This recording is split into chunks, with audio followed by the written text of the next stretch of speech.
सोच कर देखिए, आप एक बहुत बड़े ताकतवर साम्राज्य के खिलाफ बिल्कुल अकेले खड़े हैं। आपके चारों तरफ बाकी सारे राजाओं ने या तो हार मान ली है या फिर गठबंधन कर लिया है। तो आप क्या करेंगे? ये कोई ख्याली सवाल नहीं है, ये महाराणा प्रताप की जिंदगी की हकीकत थी। और ये कहानी है उनकी बहादुरी और उस अटूट इरादे की जिसने झुकने से साफ इनकार कर दिया। यही वो सवाल है जो महाराणा प्रताप की विरासत के बिल्कुल केंद्र में है। तो चलिए उनके जीवन और उनके संघर्ष को समझते हैं और इस सवाल के जवाब की तलाश करते हैं। प्रताप के इस प्रतिरोध का पैमाना कितना बड़ा था, इसे सच में समझने के लिए हमें पहले उस दौर में चलना होगा जिसमें वो रहते थे। 16वीं सदी का भारत एक बहुत बड़ी ताकत के साये में जी रहा था। मुगल साम्राज्य सम्राट अकबर के राज में अपने शिखर पर था। अकबर की रणनीति बड़ी सीधी और असरदार थी। राजपूत राज्यों को बातचीत के जरिए अक्सर शादी ब्याह के रिश्ते बनाकर अपने साथ मिला लो, और अगर कोई ना माने तो उसे जबरदस्ती जंग में हराकर जीत लो। एक के बाद एक बड़े बड़े राजपूत राज्य इस रणनीति के सामने झुकते चले गए।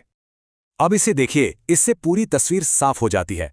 आमेर, मारवाड़, बीकानेर, ये सभी शक्तिशाली राजपूत राज्य मुगलों के साथ मिल चुके थे, लेकिन एक राज्य अकेला खड़ा था, मेवाड़। महाराणा प्रताप का पूरी तरह से आजाद रहने का फैसला उन्हें उस वक्त के सबसे शक्तिशाली साम्राज्य के खिलाफ बिल्कुल अकेला कर देता था। लेकिन प्रताप के लिए ये सिर्फ राजनीति की बात नहीं थी, ये मामला बहुत बहुत व्यक्तिगत था। उन्होंने एक प्रतिज्ञा ली, एक ऐसी कसम जिसने उनकी बाकी की जिंदगी को तय कर दिया और उन्हें हमेशा के लिए अमर बना दिया।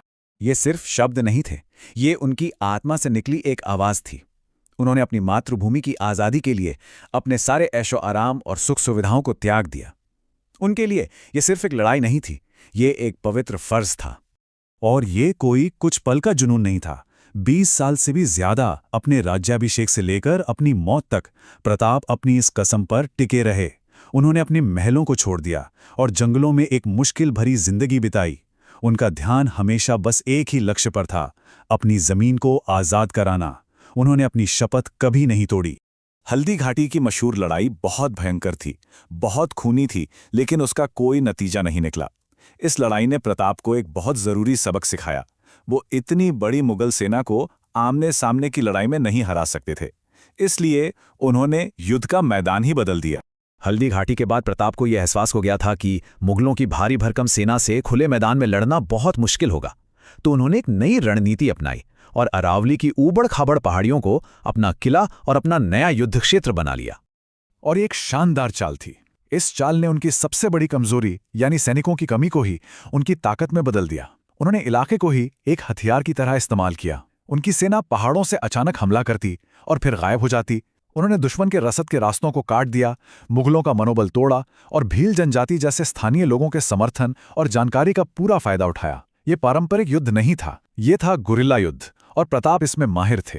अक्सर प्रताप के संघर्ष को एक सीधी साधी हिंदुओं और मुसलमानों के बीच की लड़ाई के तौर पर दिखाया जाता है, लेकिन सच तो इससे कहीं ज्यादा दिलचस्प और प्रेरणा देने वाला है। और इसकी सबसे अच्छी मिसाल मिलती है उनके एक सबसे भरोसेमंद सेनापति की कहानी में। मिलिए हकीम खान सूर से। वो महाराणा प्रताप के सबसे भरोसेमंद सेनापतियों में से एक थे। अब देखिए, प्रताप एक हिंदू राजपूत राजा थे और हकीम खान एक मुस्लिम पठान जो महान शेरशाह सूरी के वंशज थे। दोनों का दुश्मन एक था, मुगल, जिन्होंने हकीम खान के पुरखों से दिल्ली का तख्त छीना था। और दोनों का मकसद भी एक था, मेवाड़ की आज़ादी और पठानों का सम्मान। तो जब दरबार में कुछ लोगों ने उनकी वफादारी पर सवाल उठाया, सिर्फ इसलिए कि वो एक मुस्लिम थे, तो उन्होंने महाराणा से ये जबरदस्त प्रतिज्ञा की। ये सिर्फ एक वादा नहीं था, ये सम्मान का एक बंधन था जिसे उन्होंने अपनी आखिरी सांस तक निभाया। और उन्होंने अपनी बात रखी। हल्दी घाटी की लड़ाई में हकीम खान बहादुरी से लड़ते हुए शहीद हो गए, और कहते हैं कि मौत के बाद भी उनकी तलवार पर पकड़ इतनी मजबूत थी कि उसे उनके हाथ से छुड़ाया नहीं जा सका। उन्हें उनकी तलवार के साथ ही दफनाया गया, जो उनकी अटूट वफादारी का एक आखिरी सबूत था। हर जिंदगी का एक अंत होता है, लेकिन कुछ विरासतें, कुछ कहानियां, वो हमेशा जिंदा रहती हैं। प्रताप का जीवन तो समाप्त हो रहा था, लेकिन उनकी कहानी, वो तो बस अब शुरू हो रही थी। अपने आखिरी सालों में भी प्रताप ने आराम नहीं किया। अपनी अंतिम राजधानी चावंड से वो अपने युद्ध में तबाह हुए राज्य को फिर से बनाने में लगे रहे। वो अंत तक एक योद्धा थे और उनकी मौत भी एक योद्धा की तरह ही हुई। जंग के मैदान में नहीं, बल्कि शिकार के दौरान एक धनुष पर डोरी चढ़ाते हुए लगी चोट की वजह से। ये मशहूर राजस्थानी दोहा प्रताप के असर को पूरी तरह से बयां करता है। इसका मतलब है, हे मां, प्रताप जैसे बेटे को जन्म देना, जिसके डर से अकबर भी अपनी नींद में ऐसे चौंकता था जैसे उसके सिरहाने कोई सांप लेटा हो। जरा सोचिए, उनके सबसे ताकतवर दुश्मन के दिमाग पर भी उनका कितना गहरा असर था। तो चलिए हम अपने पहले सवाल पर वापस आते हैं। विरासत किस चीज से मापी जाती है? जीते हुए इलाके से, या एक ऐसे आदर्श से जिसे कभी हराया नहीं जा सकता? महाराणा प्रताप ने कभी मुगलों को पूरी तरह से नहीं हराया। उन्होंने कोई बहुत बड़ा साम्राज्य नहीं बनाया, लेकिन उन्होंने कुछ ऐसा बनाया जो उससे कहीं ज्यादा टिकाऊ था। आजादी और आत्मसम्मान का एक कभी न झुकने वाला आदर्श, एक ऐसी विरासत जो आज भी लाखों लोगों को प्रेरणा देती है। और शायद असली जीत इसी को कहते हैं,